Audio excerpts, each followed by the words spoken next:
Now, there are a lot of Pokemon that are cool, but there's only one Pokemon that's TentaCOOL. You know, because of yeah. Now, TentaCOOL is known as the jellyfish Pokemon. And, well, as far as jellyfish Pokemon go, he's probably the one that looks the least like a jellyfish. Granted, there's only 5 jellyfish Pokemon out there, so it's not really the worst thing in the world. Now, every time I look at TentaCOOL, I always think he's hard-headed. And no, I don't mean that I think TentaCOOL is stubborn. He's quite the opposite, actually. Drifting along on the ocean currents, letting the waves decide your fate, that's like the least hard-headed thing you could possibly do. No, I mean his head literally looks hard. Like I could bash it with a bat and the bat would break first. But apparently he's almost 100% water. And if I know anything about water, it's not very hard. Well, not unless you fall on it from a mile up in the sky. But that's a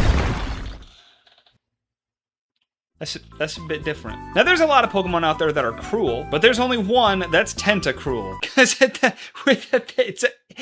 I could do this all day. Now, remember all those years ago when I said that TentaCOOL was the least jellyfish-looking jellyfish Pokemon around? Well, that's because TentaCOOL is not a jellyfish. He's an alien. Even more of an alien than the literal interdimensional alien, who ironically looks more like a jellyfish. If this thing lived on Earth, I'd be first in line to colonize Mars so I could get the hell away from it. That being said, TentaCOOL doesn't live in the real world, so I actually think he's pretty cool. He's said to have around 80 tentacles, and just based on my rough count, I don't think there's 80 there. But regardless, he's got enough to wrap them around his prey and shred them to pieces with his big claw hook mouth thing. Okay, look, while they may be last on the jellyfish look-alike scale, they've placed pretty nicely on the overall ranking. I'm giving both of the Jelly Joyriders B tier.